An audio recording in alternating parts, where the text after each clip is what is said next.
Selamat datang di video panduan tutorial pelaporan SPT tahunan PPH Badan menggunakan Cortex. Saat ini Cortex tersedia dalam dua bahasa, bahasa Inggris dan bahasa Indonesia. Pada video ini, kita akan membahas satu alur pembuatan SPT tahunan PPH Badan di Cortex berbahasa Indonesia. Sebagai perhatian, informasi yang disampaikan pada media ini dapat berubah sesuai dengan perkembangan ketentuan perpajakan terbaru dan proses pengembangan sistem. Tutorial ini akan menjelaskan tentang tata cara pengisian SPT tahunan PPH bagi wajib pajak badan yang bergerak di bidang usaha perdagangan dan memiliki penghasilan bruto antara 4,8 miliar sampai dengan 50 miliar setahun. Berikut 4 tahapan pelaporan SPT tahunan PPH badan, yaitu tahap persiapan dokumen, tahap login dan buat SPT dengan akun PIC, tahap pengisian induk SPT, dan terakhir, tahap pengisian lampiran SPT. Tahap pertama, persiapan dokumen. Pada tahapan ini, silakan kawan pajak mempersiapkan dokumen yang dibutuhkan, antara lain laporan laba rugi, neraca, bukti pemotongan atau pemungutan PPH dari lawan transaksi tentunya, dan atau dokumen lainnya. Masuk tahapan kedua, login dan buat SPT. Untuk login ke aplikasi Cortex, silakan kawan pajak kunjungi laman www.cortexdjp.pajak.go.id. Kemudian, isikan nomor identitas penanggung jawab atau wakil atau kuasa wajib pajak yang telah ditunjuk oleh perusahaan. Dalam hal ini adalah NIK atau NPWP 16 digit orang pribadi. Lanjutkan dengan menuliskan kata sandi, kode keamanan, lalu klik login. Setelah berhasil login, pada kolom drop-down list, akun wajib pajak, pilih NPWP perusahaan untuk melakukan impersonate ke akun wajib pajak badan. Pastikan sudah muncul keterangan, "You are currently impersonating user" perusahaan sebelum lanjut ke tahap berikutnya. Untuk melanjutkan pelaporan SPT tahunan PPH badan, silakan kawan pajak pilih modul surat pemberitahuan atau SPT, lalu pilih menu surat pemberitahuan atau SPT. Pada halaman submenu konsep SPT, silakan kawan pajak klik buat konsep SPT. Selanjutnya, silakan pilih jenis SPT PPH badan. Klik lanjut. Kemudian, kawan pajak pilih periode dan tahun pajak. Klik lanjut. Berikutnya, pilih model SPT normal, diakhiri dengan pilih buat konsep SPT. Selanjutnya, draft SPT PPH badan akan terbentuk dan muncul pada daftar konsep SPT. Berikutnya, klik icon pensil untuk membuat draft SPT tahunan badan. Sebagai catatan, berbeda dengan aplikasi sebelumnya, proses penyiapan SPT tahunan badan di Cortex dimulai dari pengisian induk SPT terlebih dahulu, baru kemudian dilanjutkan dengan pengisian lampirannya. Masuk ke tahapan ketiga, pengisian formulir induk SPT. Mari kita mulai pengisian SPT-nya. Pertama, pada bagian A, silakan pilih metode pembukuan atau pencatatan yang dilakukan menggunakan Stelsel Aktual atau juga Stelsel Kas. Awalnya, metode yang terpilih secara otomatis oleh sistem adalah metode pembukuan dengan Stelsel Aktual. Untuk dapat mengubah metode pembukuan menjadi Stelsel Kas, kawan pajak harus menyampaikan pemberitahuan penggunaan pembukuan dengan Stelsel Kas terlebih dahulu, sesuai ketentuan yang berlaku. Selanjutnya adalah bagian B. Pada bagian ini, kawan pajak harus memilih sektor usaha laporan keuangan sesuai dengan kondisi masing-masing wajib pajak. Dalam video kita kali ini, memilih sektor usaha dagang. Perlu diketahui bahwa pemilihan sektor usaha ini akan menentukan jenis rekonsiliasi laporan keuangan yang wajib diisi pada lampiran 1. Karena kita sudah memilih sektor usaha dagang, maka kita akan melengkapi lampiran L1C. Berikutnya, kawan pajak diminta menjawab pertanyaan, apakah laporan keuangan diaudit oleh akuntan publik atau tidak? Dalam tutorial kali ini, kita isi dengan tidak. Karena untuk contoh kali ini, laporan keuangan tidak diaudit oleh akuntan publik. Selanjutnya di bagian C, kawan pajak diminta menjawab beberapa pertanyaan. Dalam video ini, pada bagian C angka 1 huruf A, kita isi dengan tidak. karena kita contohkan kawan pajak tidak menerima atau memperoleh penghasilan dari usaha dengan peredaran bruto tertentu yang dikenakan PPh yang bersifat final. Selanjutnya pada bagian C angka 2, kita isi dengan ya, karena kita contohkan kawan pajak memiliki penghasilan yang dikenakan PPh final berupa pendapatan dari sewa tanah dan atau bangunan. Pengisian rincian penghasilan yang dikenakan PPh final dilanjutkan ke lampiran 4 bagian A. Selanjutnya, pada bagian C angka 3, kita isi dengan ya, karena kita contohkan kawan pajak memiliki penghasilan yang tidak termasuk objek pajak berupa dividen atas kepemilikan saham. Pengisian rincian penghasilan yang tidak termasuk objek pajak dilanjutkan ke lampiran 4 bagian B. Selanjutnya, di bagian D, pada bagian ini kawan pajak akan melakukan tahapan penghitungan PPh berdasarkan data yang telah diinput. Bagian D angka 4 diisi dengan penghasilan neto fiskal sebelum fasilitas pajak yang dipindahkan dari hasil penjumlahan bagian A kolom 10 atau A10 pada lampiran 1. Bagian D angka 5 kita isikan dengan tidak, karena kita contohkan kawan pajak tidak mendapatkan fasilitas perpajakan dalam rangka penanaman modal berupa pengurangan penghasilan neto. Bagian D angka 6 kita isi dengan tidak, karena kita contohkan kawan pajak tidak memperoleh fasilitas pengurangan penghasilan bruto atas kegiatan praktik kerja, pemagangan, dan atau pembelajaran dalam rangka pembinaan dan pengembangan sumber daya manusia dalam berbasis kompetensi tertentu. Bagian D angka 7 terisi otomatis dengan penghasilan neto fiskal setelah fasilitas pajak yang merupakan hasil perhitungan bagian D angka 4 dikurangi bagian D angka 5 dikurangi bagian D angka 6. Masuk ke bagian D angka 8, kita isi dengan tidak, karena kita contohkan kawan pajak tidak memiliki kompensasi kerugian fiskal. Bagian D angka 9 terisi otomatis dengan penghasilan kena pajak yang merupakan hasil perhitungan dari bagian D angka 7 dikurangi bagian D angka 8. Bagian D angka 10 kita isi dengan tidak, karena kita contohkan kawan pajak tidak memperoleh fasilitas pengurangan penghasilan bruto atas kegiatan penelitian dan pengembangan tertentu. Bagian D angka 11, silahkan kawan pajak mengisi dengan pilihan tarif yang sesuai dengan kondisi wajib pajak yang dilaporkannya. Dalam video ini kita contohkan kawan pajak memilih tarif fasilitas pasal 31E Undang-Undang PPh, yaitu tarif yang ditetapkan bagi wajib pajak badan dalam negeri dengan peredaran bruto sampai dengan 50 miliar. Tentunya dalam 1 tahun. Sehingga pengisian akan dilanjutkan ke lampiran 8. Bagian D angka 12 akan terisi otomatis nilai PPh terutang yang merupakan hasil perhitungan dari tarif pajak pada bagian D angka 11 dikali bagian D angka 9 yang sudah dikurangi bagian D angka 10. Selanjutnya di bagian E, pada bagian ini kawan pajak memperhitungkan beberapa pengurang PPh terutang. Di bagian E angka 13, kita isi dengan ya, karena kita contohkan kawan pajak memiliki kredit pajak yang dipotong atau dipungut oleh pihak lain, sehingga pengisian dilanjutkan ke lampiran 3. Dan jumlah kredit pajak pada bagian ini akan dipindahkan dari jumlah kredit pajak pada lampiran 3 tersebut. Lanjut ke bagian E angka 14, yang akan terisi dengan jumlah pembayaran angsuran PPh pasal 25 yang sudah dibayarkan untuk tahun pajak atau bagian tahun pajak yang dilaporkan. Bagian E angka 15 diisi dengan jumlah pokok pajak atas surat tagihan pajak PPh pasal 25 untuk tahun pajak atau bagian tahun pajak yang dilaporkan.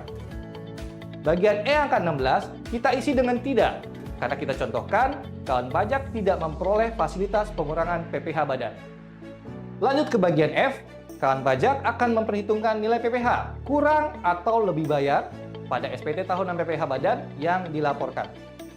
Bagian F angka 17 huruf A menunjukkan secara otomatis nilai PPh yang kurang atau lebih bayar. Pada bagian F angka 17 huruf B kita isi dengan tidak, karena kita contohkan kawan pajak tidak memperoleh surat keputusan persetujuan pengangsuran atau penundaan pembayaran pajak. Bagian F angka 17 huruf C menunjukkan secara otomatis nilai PPh yang masih harus dibayar atau lebih dibayar. Bagian F angka 18 huruf A dan B akan terisi otomatis. Nilainya jika SPT tahunan kawan pajak dilakukan pembetulan. Selanjutnya, pada bagian angka 19 huruf A, kawan pajak memilih prosedur pengembalian akan diselesaikan melalui pemeriksaan atau pengembalian pendahuluan sesuai ketentuan perpajakan yang berlaku. Sedangkan pada bagian angka 19 huruf B, kawan pajak memilih nomor rekening yang sudah diinput pada profil wajib pajak yang akan digunakan sebagai tujuan pengembalian kelebihan pembayaran pajak. Dalam video ini, karena kita contohkan kawan pajak menyampaikan SPT tahunan berstatus kurang bayar, maka bagian F angka 18 dan 19 kita lewati. Selanjutnya di bagian G, kita isi dengan tidak. Karena kita contohkan, kawan pajak bukan merupakan wajib pajak tertentu yang harus menyampaikan laporan penghitungan angsuran PPh pasal 25.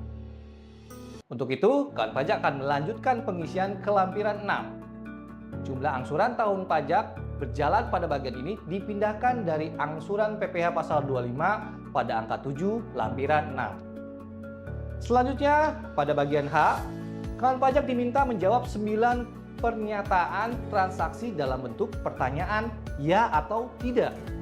Setiap jawaban ya akan memunculkan permintaan kelengkapan pengisian data lebih lanjut. Angka 21A, apabila pilih ya, akan memunculkan notifikasi untuk mengisi lampiran 10A, 10B, dan 10C. Angka 21B, apabila pilih ya, akan memunculkan notifikasi untuk mengisi lampiran 10D. Angka 21C, apabila pilih ya, akan memunculkan notifikasi untuk mengisi lampiran 2 tabel B. Begitupun angka 21D, apabila pilih ya, akan memunculkan notifikasi untuk mengisi lampiran 2 tabel B. Angka 21E, apabila pilih ya, akan memunculkan notifikasi untuk mengisi lampiran 9. Angka 21F, apabila pilih ya, akan memunculkan notifikasi untuk mengisi lampiran 11A.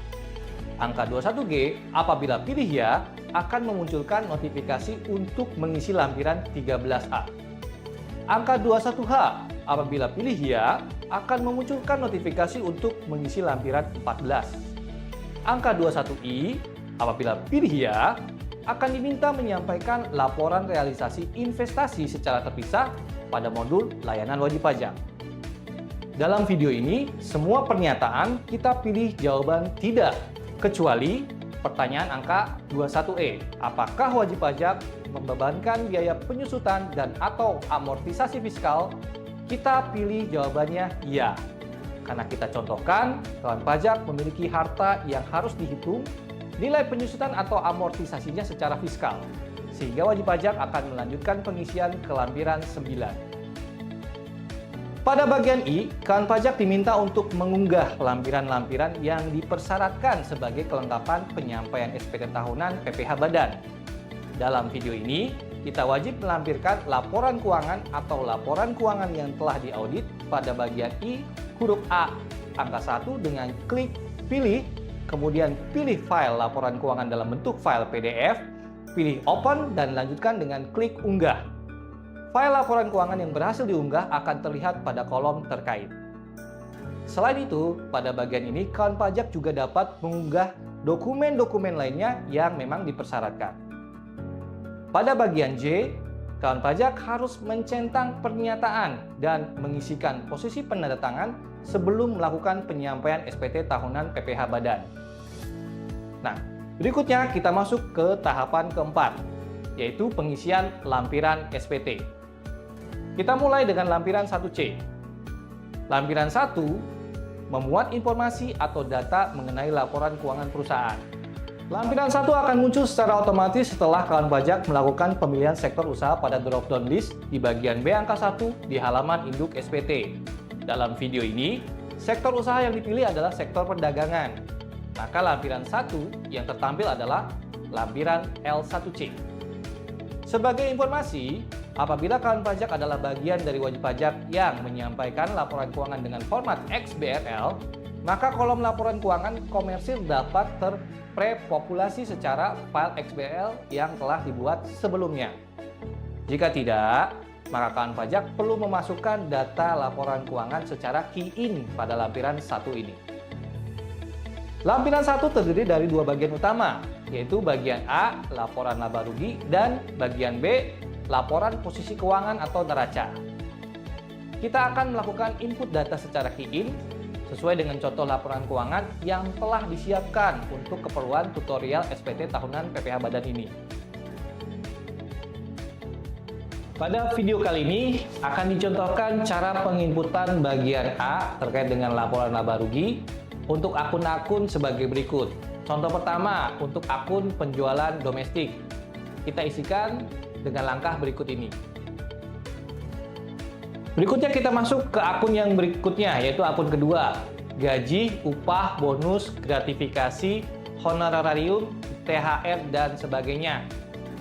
Kita isikan dengan langkah seperti ini. Nilainya adalah 4 miliar, ada koreksi fiskal, kodenya adalah FPO 12 sebesar 1 miliar. Akun yang ketiga sebagai contoh, kita isikan pendapatan usaha lainnya. Nilainya 1,5 miliar. Setelah memastikan semua data selesai, silakan kawan pajak klik simpan. Selanjutnya kita isi bagian B, laporan posisi keuangan atau neraca. Berbeda dengan langkah yang dilakukan pada bagian A, pada bagian B ini kita isikan langsung data pada kolom yang disediakan sesuai dengan data neraca yang kita miliki. Sebagai catatan, isikan angka 0 pada isian yang memerlukan isian angka. Kemudian, apabila akun neraca dalam laporan keuangan komersial tidak ada pada akun neraca dalam lampiran 1 ini, nilai akun tersebut diisikan pada akun sejenis atau akun lainnya.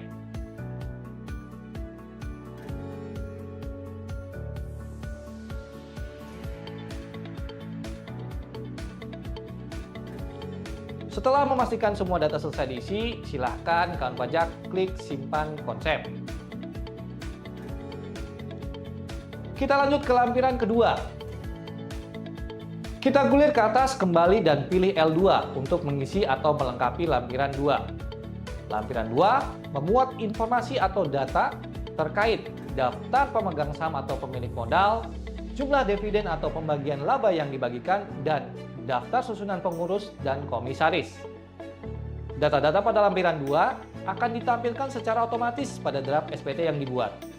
Pada lampiran ini akan muncul daftar pemegang saham dan daftar pengurus yang disesuaikan dengan data yang ada pada profil akun Korteks Badan. Kawan pajak dapat mengklik ikon pensil pada setiap daftar pemegang saham atau pengurus untuk menyesuaikan terkait data negara asal, jumlah dan persentase modal disetor, dan jumlah pembagian laba yang diberikan atau dividennya. Apabila terdapat perubahan dan perbedaan data susunan pengurus, silakan lakukan perubahan data wajib pajak pada modul portal saya, menu profil saya pada akun Korteks Badan. Jika isian sudah lengkap dan sesuai, silakan gulir ke bawah dan klik simpan konsep. Lanjut ke lampiran L3. Kita gulir ke atas kembali dan pilih tab L3 untuk mengisi atau melengkapi lampiran ketiga. Lampiran 3 memuat informasi atau data mengenai penghasilan dari luar negeri dan atau PPh yang dipotong atau dipungut pihak lain. Untuk daftar penghasilan dari luar negeri, data tidak terisi secara otomatis, sehingga kawan pajak perlu memasukkan data secara key-in. Untuk menambahkan data baru, klik tambah, lengkapi data, dan kemudian diakhiri dengan klik simpan. Untuk daftar pajak penghasilan yang dipotong pihak lain, data akan terisi secara otomatis berdasarkan data bukti potong PPh yang diterbitkan oleh pihak lain. Kawan pajak dapat menghapus data bukti potong dengan mengklik ikon hapus atau menambahkan data bukti potong secara key-in. Dalam hal data bukti potong yang kawan pajak miliki tidak tersedia pada daftar. Isikan NBP, jenis pajak yang dipotong, nilai DPP, pajak penghasilan, nomor dan tanggal bukti pemotongan, lalu kemudian diakhiri dengan klik simpan. Dalam video kali ini akan dicontohkan wajib pajak badan melakukan kegiatan pengadaan barang ke instansi pemerintah. Kemudian akan terdapat bukti pemungutan unifikasi PPh pasal 22 yang tentunya bisa menjadi kredit pajak. Data yang dimaksud kita akan isikan adalah DPP 10 juta, PPh terutang 150.000. Caranya gimana? Caranya klik tambah di bagian B dan isikan data-data bukti pemungkutan yang tadi saya sebutkan. Jika isian sudah lengkap dan sesuai, silakan gulir ke bagian bawah dan klik simpan konsep. Berikutnya kita lanjut ke lampiran L4. Gulir ke atas kembali dan pilih tab L4 untuk mengisi atau melengkapi lampiran 4. Lampiran 4 memuat informasi atau data mengenai bagian A, penghasilan yang dikenakan PPh final, dan bagian B, penghasilan yang tidak termasuk objek pajak. Daftar penghasilan yang dikenakan PPh final akan terisi secara otomatis jika lawan transaksi telah menerbitkan bukti potong atau kawan pajak telah melakukan penyetoran sendiri PPh final selama tahun pajak pelaporan SPT. Namun, kawan pajak tetap dapat melakukan perubahan data, yaitu untuk menambah atau menghapus. Pada lampiran ini, terkait data dengan cara mengklik ikon pensil atau tempat sampah. Sedangkan daftar penghasilan yang tidak termasuk objek pajak dapat kawan pajak tambahkan terkait datanya dengan cara key in. Dalam video kali ini akan dicontohkan penginputan secara key in untuk bagian A dan bagian B. Caranya gimana? Caranya klik tombol tambah. Dan di akhir tentu saja kita klik simpan. Jika isian sudah lengkap dan sesuai, gulir ke bawah. Seperti biasa kita akan klik simpan konsep. Berikutnya lampiran L8. Gulir ke atas kembali dan pilih tab L8 untuk mengisi melengkapi lampiran L8 tentunya. Lampiran 8 memuat penghitungan PPh dengan fasilitas pengurangan tarif PPh pasal 31E UU PPh. Masukkan nilai peredaran bruto setahun pada kolom angka 1. Sistem akan menghitung penghasilan kena pajak yang mendapat dan tidak mendapat fasilitas pada angka 2. Sistem juga akan menghitung pajak penghasilan yang mendapat dan tidak mendapat fasilitas pada angka 3 sesuai tarif PPh pasal 31E. Total pajak yang terutang akan ditampilkan pada angka 4. Jika isian sudah sesuai dan lengkap, silahkan gulir ke bagian bawah dan klik simpan konsep. Lanjut ke lampiran L6. Gulir ke atas kembali dan pilih tab L6 untuk mengisi atau melengkapi lampiran 6. Lampiran 6 memuat penghitungan angsuran PPh pasal 25. Di angka 1 diisi dengan jumlah penghasilan neto fiskal. Di angka 2 akan terisi otomatis dengan jumlah kompensasi kerugian fiskal tahun pajak berjalan yang dipindahkan dari jumlah kompensasi kerugian fiskal tahun pajak berjalan pada lampiran 7. Dalam video kali ini tidak ada kompensasi kerugian fiskal, maka nilainya adalah 0. Lanjut ke angka 3, terisi dengan penghasilan kena pajak yang merupakan hasil penghitungan angka 1 dikurangi angka 2. Lanjut ke angka 4, diisi dengan hasil penerapan tarif yang berlaku atas penghasilan kena pajak yang tercantum pada angka 3. Di angka 5, diisi dengan kredit pajak sehubungan dengan penghasilan yang menjadi dasar penghitungan angsuran PPh pasal 25 sebagaimana dimaksud pada angka 1.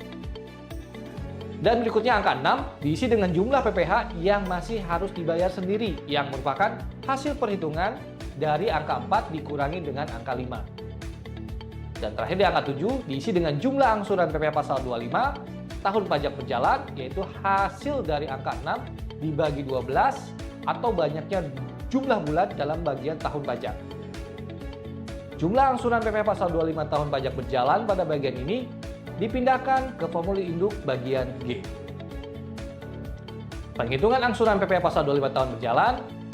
Jika isian sudah lengkap dan sesuai, silakan gulir ke bawah dan klik simpan konsep. Lanjut ke lampiran L9. Selanjutnya kita gulir ke atas kembali dan pilih tab L9 untuk mengisi atau melengkapi lampiran 9. Lampiran 9 memuat informasi atau data tentang biaya terkait biaya penyusutan dan atau amortisasi fiskal. Pada lampiran 9 terdapat 3 golongan harta yang harus diisi, yaitu harta berwujud, bangunan, dan harta tidak berwujud. Kawan pajak dapat mengisi secara key in atau menggunakan skema impor data XML. Pada perhitungan penyusutan harta berwujud, terdapat 4 kelompok harta, yaitu kelompok 1, 2, 3, dan 4. Pada perhitungan penyusutan bangunan, terdapat 2 kelompok bangunan, yaitu bangunan permanen dan tidak permanen. Sementara pada perhitungan amortisasi, harta tidak berwujud sama seperti harta berwujud, terdapat 4 kelompok harta, yaitu kelompok 1, 2, 3, dan 4. Perbedaan kelompok tersebut menunjukkan perbedaan tarif penyusutan dan atau amortisasi berdasarkan metode penyusutan atau amortisasi yang dipilih. Silakan kawan pajak isi data terkait jenis harta, bulan atau tahun perolehan, harga perolehan, nilai sisa buku fiskal pada awal tahun, metode penyusutan atau amortisasi, besar penyusutan atau amortisasi fiskal tahun ini, yaitu sesuai dengan golongan dan kelompok hartanya.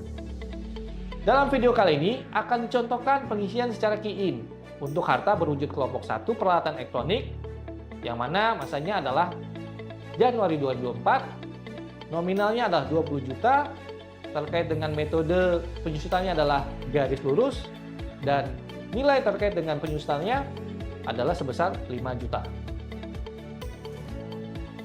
Caranya seperti ini.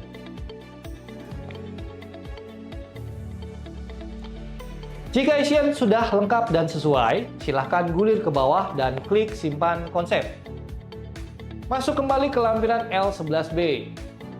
Kita gulir ke atas, pilih tab L11B untuk mengisi atau melengkapi lampiran 11B. Lampiran 11B memuat penghitungan biaya pinjaman yang dapat dibebankan untuk keperluan penghitungan pajak penghasilan.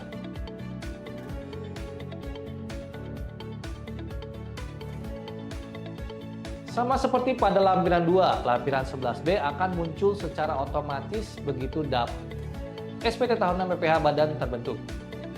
Secara sistem, kolom-kolom dalam lampiran 11B ini akan otomatis terisi sesuai penghitungan earning before interest, tax, depreciation, and amortization, atau kita sebut EBITDA. Namun kawan pajak bisa mengubah isian data sesuai dengan kondisi sebenarnya. Pengisian lampiran L11B dapat didukung dengan penghitungan debt to equity ratio atau DER dan perhitungan biaya pinjaman. Pastikan semua data telah sesuai. Jika sudah yakin dan tidak ada kesalahan, klik bayar dan lapor. Untuk menyelesaikan proses pelaporan SPT, sistem akan memunculkan pemberitahuan sebagai berikut. Silahkan klik close untuk melanjutkan. Dalam hal status SPT adalah kurang bayar, sistem akan menampilkan notifikasi sebagai berikut. Apabila SPT tahunan yang akan disampaikan terkait dengan perpanjangan jangka waktu penyampaian SPT tahunan dan telah mendapatkan izin, maka kawan pajak dapat menggunakan saldo pembayaran yang belum digunakan pada akun 416118.200 untuk pemilihnya klik tombol ya. Namun jika tidak, silakan pilih tidak. Selanjutnya, sistem akan memberikan notifikasi apakah wajib pajak ingin melunasi pajak yang terutang menggunakan deposit pajak atau melalui pembuatan kode billing. Silakan pilih salah satu metode pembayaran. Pilihan deposit pajak akan muncul jika saldo deposit tersedia minimal senilai pajak terutang. Apabila kawan pajak tidak mempunyai saldo deposit atau saldo deposit kurang dari pajak terutang, maka sistem hanya akan memunculkan pilihan Generate Kode Billing. Selanjutnya, tanda tangani SPT kawan pajak dengan memilih penyedia tanda tangan dan masukkan pas prasil kawan pajak. Kemudian lalu klik konfirmasi tanda tangan. Apabila kawan pajak melakukan pembayaran menggunakan deposit, status SPT akan otomatis dilaporkan. Apabila kawan pajak melakukan pembayaran dengan kode billing, status SPT menjadi menunggu pembayaran. Silakan lakukan pembayaran dan setelah dilunasi, status SPT akan otomatis berubah menjadi dilaporkan. Apabila SPT kawan pajak berstatus nihil atau lebih bayar, kawan pajak dapat langsung submit SPT dan status SPT otomatis menjadi dilaporkan. Selamat! Anda telah melaporkan SPT tahunan PPh Badan melalui Cortex. Jika Anda masih memerlukan bantuan, silakan mengunjungi www.pajak.go.id atau menghubungi Kering Pajak di 1500200 atau subscribe di Ditjen Pajak RI untuk video tutorial lainnya. Pajak tumbuh, Indonesia tangguh.